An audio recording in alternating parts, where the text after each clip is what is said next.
Hello दोस्तों, तीसरा video upload कर रहा हूँ। चलिए तीसरा वीडियो शुरू करते हैं। इस तरह से है कि निम्नलिखित में से प्राक हड़प्पा संस्कृति कौन सी है? निम्नलिखित में से प्राक हड़प्पा सभ्यता कौन सी है? प्राक हड़प्पा का मतलब होता है हड़प्पा से पहले। कुल्ली संस्कृति, वैदिक संस्कृति, ईरानी संस्कृति या सुमेरिया संस्कृति। कुल्ली संस्कृति। प्राक हड़प्पा संस्कृति का तात्पर्य हड़प्पा संस्कृति के पूर्व की संस्कृति से है। इसमें कुल्ली संस्कृति कुल्ली शहर में उद्घाटित प्राक हड़प्पा सभ्यता संस्कृति के अंतर्गत आती है। मैंने क्या पढ़ा? प्राक हड़प्पा संस्कृति का तात्पर्य हड़प्पा संस्कृति के पूर्व की संस्कृति से है। इसमें कुल्ली संस्कृति कुल्ली शहर में उद्घाटित प्राक हड़प्पा संस्कृति के अंतर्गत आता है। अगले प्रश्न पर आते हैं। पूर्व पाषाण युग के लोगों का प्रमुख उद्यम क्या था? पूर्व पाषाण युग के लोगों का प्रमुख उद्यम क्या था? शिकार था। जी हाँ, पूर्व पाषाण युग के लोगों का प्रमुख उद्यम शिकार था। कृषि का ज्ञान न होने के कारण वह वनों से प्राप्त फल फूल, आखेट में मारे गए पशु, नदियों एवं झीलों से प्राप्त मछलियों पर निर्भर था। मैंने क्या पढ़ा? पूर्व पाषाण युग के लोगों का प्रमुख उद्यम शिकार था। कृषि का ज्ञान न होने के कारण वह वाहनों से प्राप्त फल फूल, आखेट में मारे गए पशु, नदियों एवं झीलों से प्राप्त मछलियों पर निर्भर था। अगले प्रश्न पर आते हैं। ताम्र पाषाणी कायथा संस्कृति की खोज की गई। ताम्र पाषाणी कायथा संस्कृति की खोज की गई M.K. धवलीधर द्वारा, V.S. वाकणकर द्वारा, H.D. संकालिया द्वारा या K.D. वाजपेयी द्वारा? वाकणकर द्वारा। कायथा संस्कृति के अवशेष मध्य प्रदेश के नर्मदा घाटी से मिले हैं। कायथा संस्कृति के अवशेष मध्य प्रदेश के नर्मदा घाटी से मिले हैं। कायथा संस्कृति की खोज V.S. वाकणकर ने की। कायथा संस्कृति मूलतः एक ताम्रपाषाणिक संस्कृति है।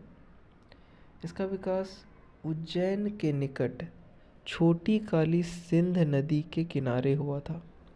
कायथा संस्कृति का काल 2450 से 1700 BC है। अगले प्रश्न पर आते हैं। अगला प्रश्न है, प्रागैतिहासिक युग में मानव कहाँ रहता था? प्रागैतिहासिक युग में मानव कहाँ रहता था? मचान पर, कंदरा में, झोपड़ी में, इन सभी में? इसका उत्तर है इन सभी में।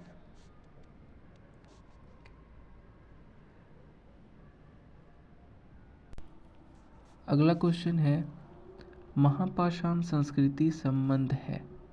महापाषाण संस्कृति किस से संबंधित है? तांबे से, कांस्य से, पीतल से, लोहा से? महापाषाण संबंधित है लोहे से। महापाषाण संस्कृति का संबंध लौह काल से है। लौह काल का निर्धारण सामान्यतः 1000 BC से 600 BC के मध्य किया जाता है। लोहे का प्रारंभिक साक्ष्य अतरंजी खेड़ा में देखने को मिलता है। अगले प्रश्न पर आते हैं। भारत में नवपाषाण काल का निम्नांकित में से कौन सा स्थान था जहां बड़ी संख्या में हड्डी से बने औजार प्राप्त हुए? भारत में नवपाषाण काल का निम्नांकित में से कौन सा स्थान था जहां बड़ी संख्या में हड्डी से बने औजार प्राप्त हुए? छोटा नागपुर, चिरांद, चुनार और मास्की। चिरांद में। बिहार के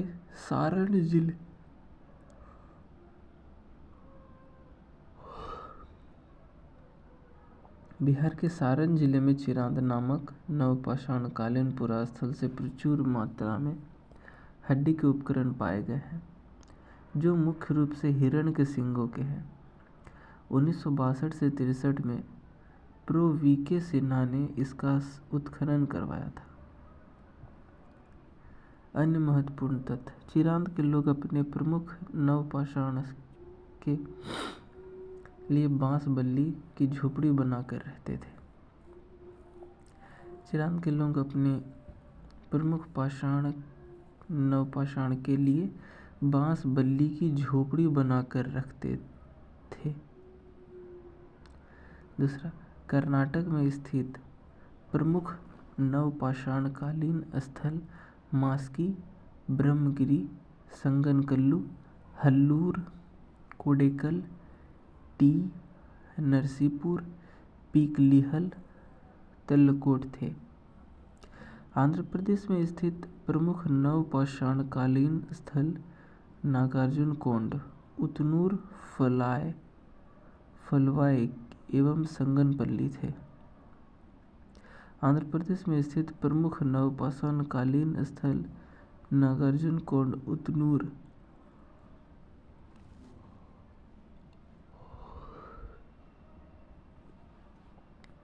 उत्खनित प्रमाणों के अनुसार पशुपालन का प्रारंभ हुआ था। उत्खनित प्रमाणों के अनुसार पशुपालन का प्रारंभ हुआ था मध्य पाषाण एवं नवपाषाण काल में। मध्य पाषाण काल के अंतिम चरण में पशुपालन के साक्ष्य प्राप्त होने लगते हैं। ऐसे पशुपालन के साक्ष्य भारत में आदमगढ़, होशंगाबाद मध्य प्रदेश तथा बागौर, भीलवाड़ा जिला राजस्थान से मिले। नवपाषाण काल की प्रमुख विशेषता कृषि तथा पशुपालन का प्रारंभ एवं पॉलिशदार पाषाण उपकरणों, विशेषकर कुल्हाड़ियों का निर्माण है। मध्य पाषाण काल के अंतिम चरण में पशुपालन के साक्ष्य प्राप्त होने लगते हैं। ऐसे पशुपालन के साक्ष्य भारत में आदमगढ़, होशंगाबाद मध्य प्रदेश तथा बागौर, भीलवाड़ा राजस्थान से मिले हैं। नवपाषाण काल की प्रमुख विशेषता कृषि तथा पशुपालन का प्रारंभ एवं पॉलिशदार पाषाण उपकरणों का निर्माण है। मध्य पाषाण काल के लोगों की मुख्य विशेषता क्या थी? मध्य पाषाण काल के लोगों की मुख्य विशेषता क्या थी? लघु पाषाणोपकरणों का प्रयोग, घरों का प्रयोग, कपड़ों का प्रयोग या इनमें से कोई नहीं। मध्य पाषाण काल के लोगों की मुख्य विशेषता क्या थी? लघु पाषाणोपकरणों का प्रयोग। मध्य पाषाण काल के लोगों की प्रमुख विशेषता लघु पाषाणोपकरण का प्रयोग था। इनको माइक्रोलिथिक या सूक्ष्म पाषाण कहा गया है।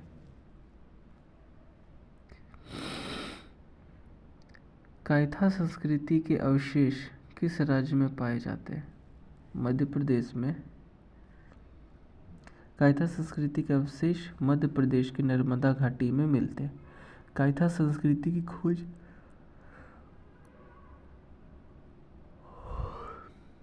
वी.एस. वाकनगर ने की। कायथा संस्कृति मूलतः एक ताम्रपाषाणिक संस्कृति है।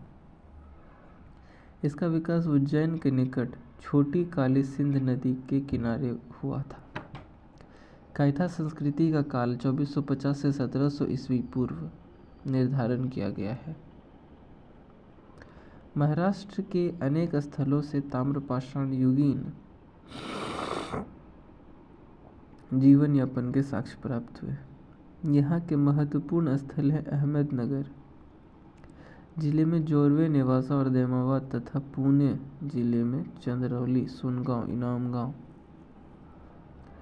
प्रकाश और नासिक। इन संस्कृत की मुख्य विशेषताओं को दर्शाने वाले स्थल आहार के नाम पर इसे आहार संस्कृति भी कहा जाता है।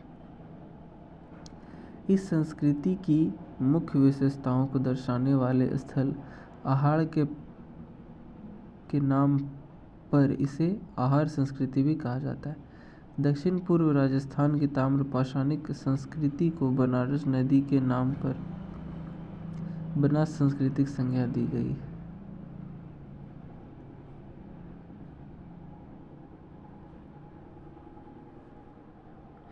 निम्न में से किस एक पुरास्थल से नवपाषाण संस्कृति से लेकर हड़प्पा सभ्यता तक के सांस्कृतिक अवशेष प्राप्त हुए हैं? आमरी, मेहरगढ़, कोटदीजी और कालीबंगा।